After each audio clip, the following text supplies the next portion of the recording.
Welcome to WTMK Live, your holistic health and unconventional foodie destination. Are you getting your greens?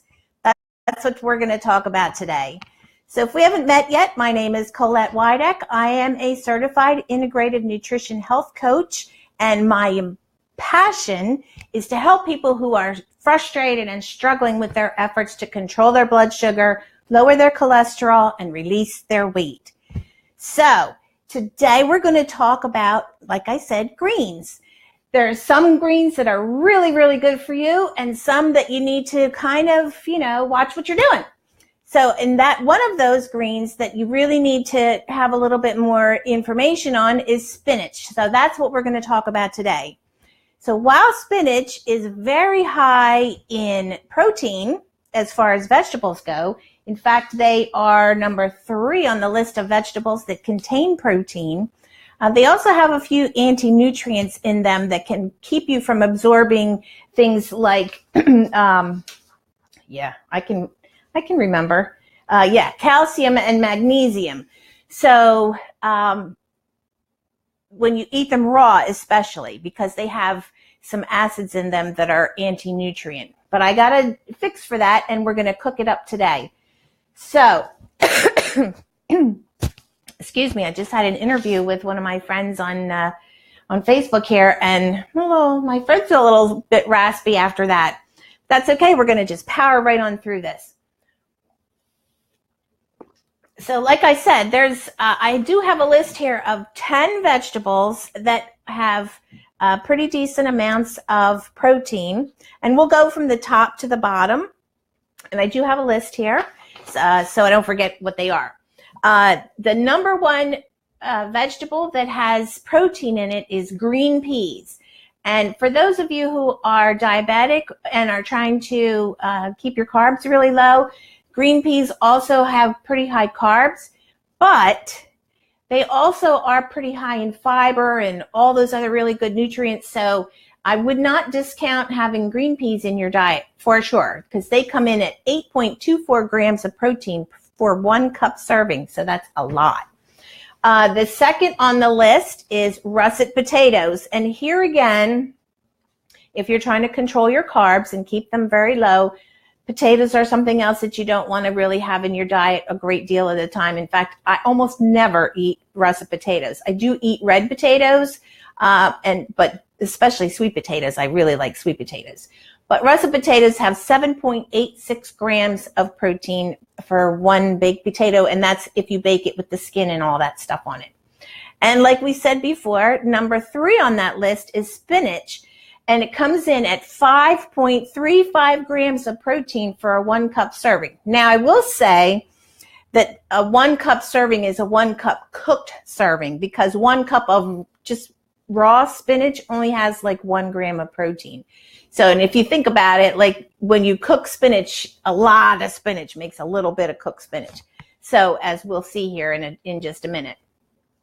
The next one on the list is collard greens, and then Hubbard squash, asparagus, corn. Here again, corn is another one that's pretty high in carbohydrates. So you want to, if you're, want to keep your carbs low, corn is something else that you're going to want to eat on a limited basis. However, when you do eat corn, in addition to having like beans, so if you have like the salad I made last week with the Southwestern salad with the black beans and the black-eyed peas and some corn in there, the corn along with the beans makes a complete protein. So, which means it has all of the amino acids that your body needs for optimal health. So you should keep corn in your diet. Just, be careful how you use it and how often. Then there's sweet potatoes that have 4.02 grams of protein for 1 potato. So that's quite a lot as well. So, and keeping our protein up is something that we really need to do, because your body needs protein to do pretty much everything. And having, I actually saw on Dr. Axe on his site the other day, he said protein, you should divide your body weight in half and eat that many grams of protein. So I'm not sure if I go along with that much protein, but because that's a lot of protein, because, let's face it, if you weigh 150 pounds, 75 grams of protein every day is a lot. But even if you ate that much protein, that would also help to, make you feel full, so you didn't have like sugar cravings and that kind of thing too. So there's good sides to all of that. So I'm not going to go through this whole list. What I am going to do is I will post this list maybe tomorrow and give that to you. But let's talk about spinach in particular, because that's what we're going to talk about today. So spinach is very high in antioxidants and vitamin A and C. So as we've talked about many times before, antioxidants help to reduce inflammation in your body, and they help to combat all the free radicals from, toxins in your environment and all that stuff. They help to sweep away and detoxify your body of, things like even medications and stuff, so you don't get toxicity buildup in your liver, because you want to make sure you have your liver functioning really good in order to have your whole digestive system, and to keep your blood sugar stable, you need to have a really good functioning liver. So, and spinach also contains protective steroids that increase your blood glucose metabolism, so that helps to stabilize your blood sugar. So spinach is a great thing to put in your diet if you are trying to control your sugars, which everybody needs to. It's not just people who are, diabetic or pre-diabetic. Everyone needs to control their blood sugars, whether you're healthy or not. It's also great for your eyes because it helps to reduce the risk of macular degeneration. So that's a great thing. And like we talked about before, it helps to detoxify your body and supports your liver function.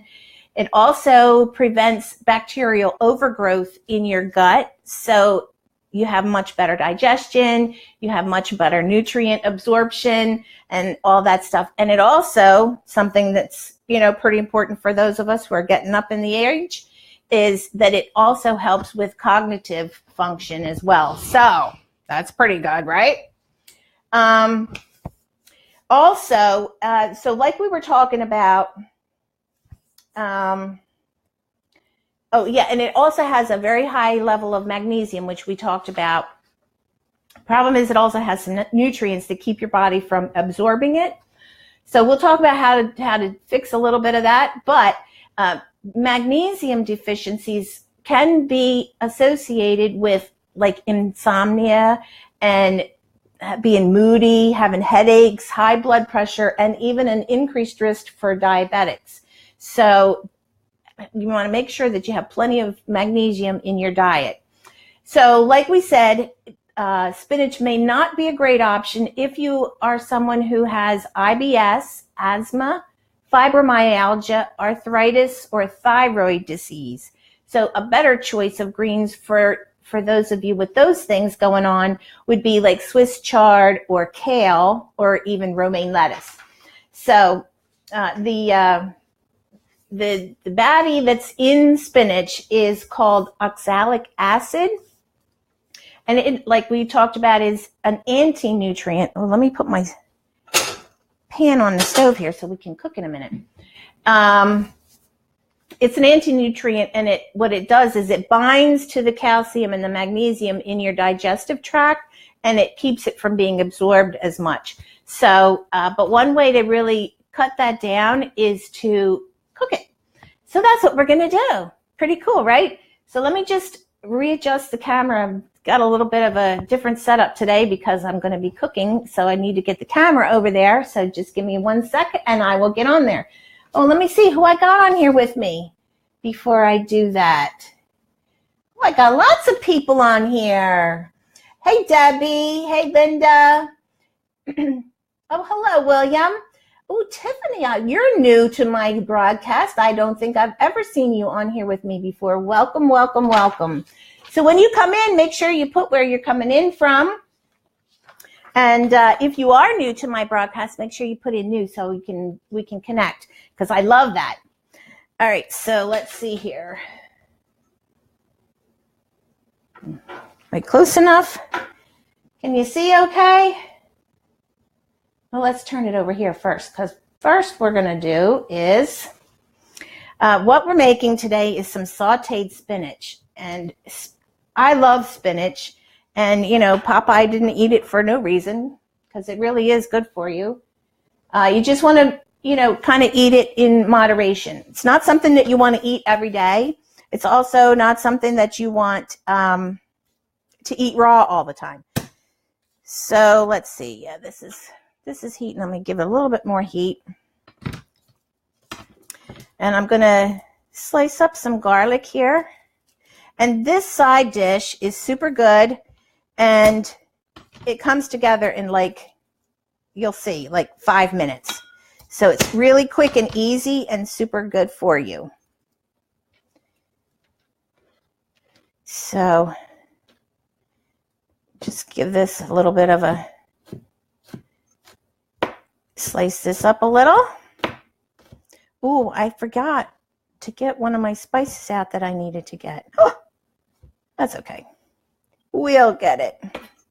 All right, so that's ready. Let's see how this pan's doing here. All right, let me bring this camera over just a little bit more. Can you all see the pan there okay? I hope so. Because I have a secret ingredient that I put in my greens. I don't just do it in spinach. I also do any dark green. So like kale or spinach or collards, any dark green is, I have a secret little ingredient here that I'm going to share with you. And you're not even going to believe it. All right, this is getting warm now. So in the pan here, I'm going to just put like a tablespoon of olive oil. That's extra virgin olive oil. And let's let this warm up a little bit. So does anybody have any questions? Oh, thank you, Debbie. I'm so happy to have you here as well. Cool. So anybody have any questions about anything that we talked about so far as the nutrition on the spinach? Yeah, that's getting nice. Just stick this in here. And I'm also going to add in just a handful of pine nuts. Pine nuts are yummy. Really good for you. And they give it a really nice flavor. Just going to let them toast up a little bit here for just a second. And you can see they're, you know, simmering away here a little bit. I actually didn't want to put that garlic in right away. Oh, well, it's okay. The garlic will be extra toasty. But what happens is that garlic is going to release all of its nice flavor into the olive oil, and then it's going to season up our spinach, so it's going to be delish. Plus, garlic is really, really healthy for you as well. Well, hello, Miss Becky. I'm so happy to see you in here today. Cool. So, Debbie, I didn't realize you were in Maryland. Very cool. Awesome.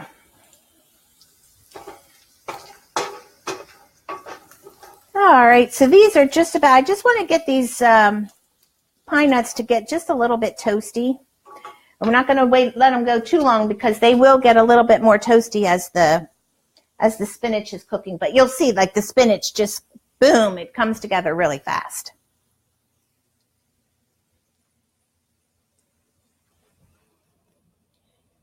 Hello, Gemaline. I don't believe you've ever been on my broadcast either. Welcome in. Where are you coming in from?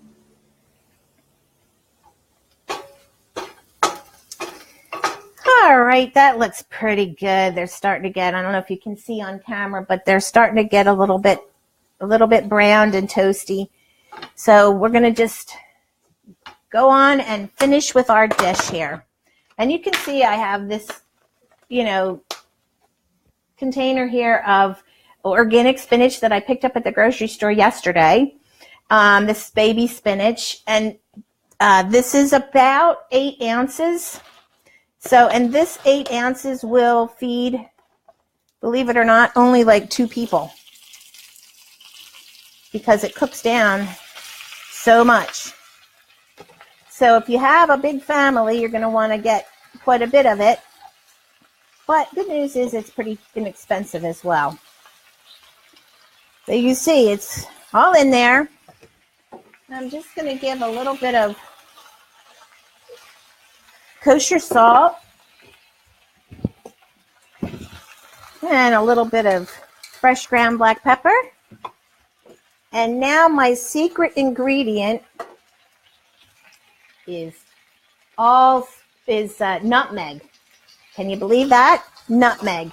And I have a secret tip for nutmeg as well. So I'm just going to grate the nutmeg right here on top. You don't need a very lot. It's about 1/8 of a teaspoon or so. And the secret tip with nutmeg is one of those spices that's really super good, but it also loses its flavor really fast in its ground up state. So my recommendation is to purchase it. I'm just going to lower this temperature a little bit. Is to purchase it in the whole state. And let me just get out a big one and show you. You see there? It's just a, round nutmeg. And you just use like a little grater and grate it up. And as you can see, this spinach is already just about cooked. Just going to push this around here and get it all coated with the nice olive oil and the garlic and all this yumminess. And you see, what have we been doing? Like 3 minutes, if that.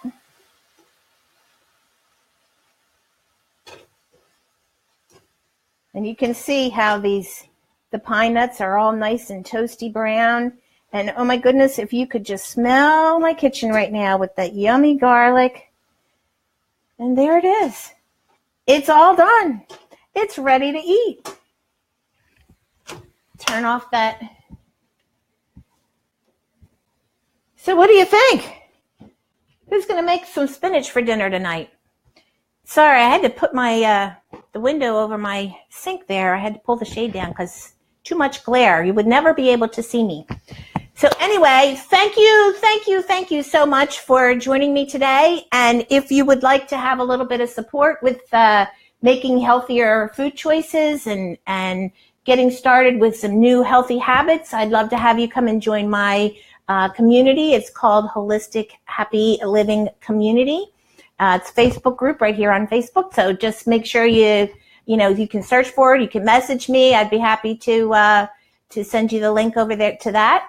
And again, thank you so much for joining me. And if you're watching on the replay, welcome in. Make sure you let me know where you're coming in from. And if you have any questions, also make sure you put them in the comments and I will make sure to get back to you. So have a wonderful rest of your day and a fabulous weekend coming up. I will see you again right here next Thursday at 1 p.m. Eastern Time. Until then, here's to your health. Bye-bye.